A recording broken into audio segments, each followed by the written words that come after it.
there, so here we are outside the easy buy-to-let experiment, which isn't going to be easy at all. It started with the house being downvalued. Fortunately, the rent wasn't downvalued, but you can see that we've bought the ugliest house on the street, which is one of the rules, I guess. So we need to look what we're going to do. Unfortunately, it doesn't actually improve inside. Someone was actually living in here up until yesterday when I went and got the keys. I'm very pleased to see, though, that it's at least been cleared of all the furniture and clutter, because there was an awful lot in here when I first viewed it. And that's quite difficult when you actually view properties that have got a lot of furniture. You don't actually quite see some of the issues to start with. I know this room looks very dark, but funny enough, when you actually lift the curtains and everything away, then it is actually a lot lighter in here. One of the issues that has been seen, because there was so much furniture here before, we've actually now seen how bad the windows are, and I think this is actually going to blow our budget even more, because we're actually going to have to replace these. And I'll show you upstairs where actually that is actually really quite bad. So I'll take you through. It's a very nice big lounge diner, and I think it's about 7 metres. You've got an understairs cupboard here. Not really much to shout home about, but useful for storage all the same. And then if we go through here, you've got a galley-style kitchen, which you can see. This is, I think it's about 3 metres by 2, so it's actually not so big. And obviously, in this Victorian terrace, they were sort of a bit of an afterthought, because it used to be the coal shed. And you just got a small patio area. Not much to shout home about, but at least you've got some space. And we are actually really quite close to London here. There's a train station just over that way, and that's 25 minutes into Liverpool Street. Down here and off the kitchen, which isn't really ideal, is the bathroom, which, as you can see, is in need of refurbishment.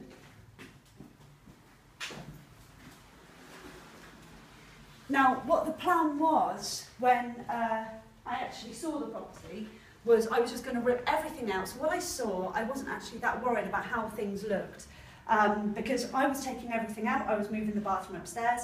One of the problems that's happened is that we've actually had to put 15,000 more into the purchase of the property because it got downvalued.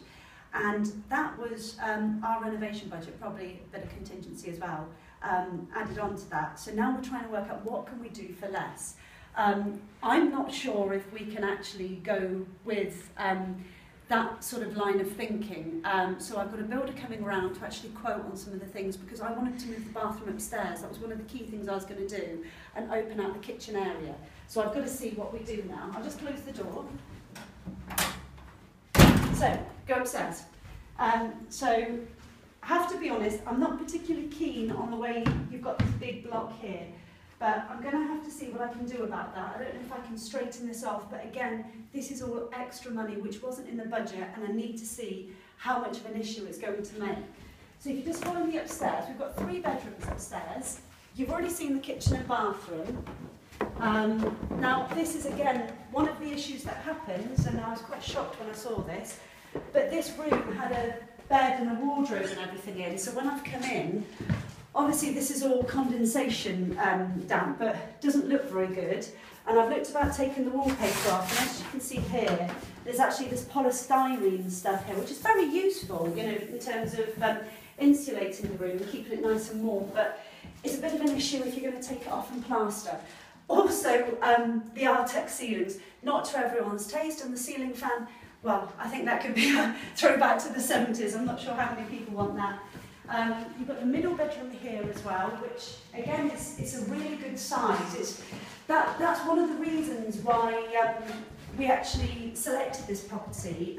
It's 129 square metres, which for a mid-terrace Victorian property is a really good size. There's a really good school just like 2 minutes walk away, and another good school 4 minutes walk away. It's an outstanding school. The town centre's 4 minutes away. There's a massive bus station. You've got the buses into London. So in terms of connectivity, it's absolutely fantastic. I mean, the M25 is less than 2 miles away. So this is why we bought it. This is about convenience, and the sort of target that we're going for is more sort of an urban family, but with space. This is the main bedroom, which you can see is delightfully decorated again. You've got ceiling tiles on the ceiling. That's probably where they belong, but anyway, the problem is these do have to come down because these are a fire hazard. So if you're renting a property like this, you cannot have ceiling tiles like this. When these come off, it's going to make a complete mess of the ceiling, so this is all going to have to be plastered.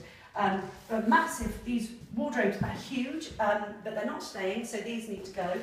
One of the things that alerted me to the state of the window, again, if you'd seen this property before, it was completely full of everything, but I just need to show you this window, which I couldn't get to before, and I'd seen the crack, and I thought, well, I just replaced the pane, but actually what I've seen then is you've got a very rotten window, and then when you see the rest of the windows, the problem is, if you're just going to replace this top window, then it's not going to look good for the bottom window either, so even though maybe you could paint it for a bit, to have mismatched windows like that, it doesn't have any curb appeal. So you need to really think about these things, and unfortunately it's a bit more money.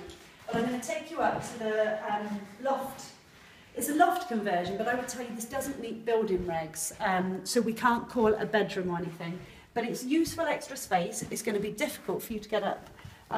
So you've got this funny staircase here, and if I just take you up, and you have to mind your head. You see, this hasn't actually got the right head height, so that's how you know that definitely it doesn't actually pass the regs. But it's a good space. There's a valet window here. Now, actually, properties that don't have furniture in suddenly look so much smaller, but I can tell you before, when the previous owner was here, you actually had a double bed.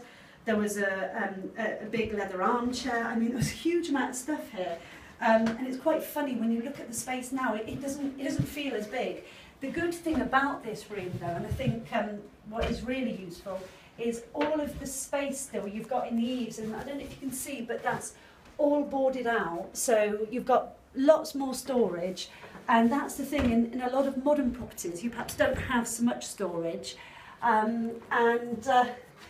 So we've got a lot of work to do. We've got a lot of plans to do, because the original plan was that we gutted the whole place. I think we need to think about how we do this in terms of an easy buy-to-let. We need to think about the long-term gains, because it's a rental property. Then adding value isn't really the first thing on the agenda. It's actually about rentability, and it's about how you're going to get that investment back.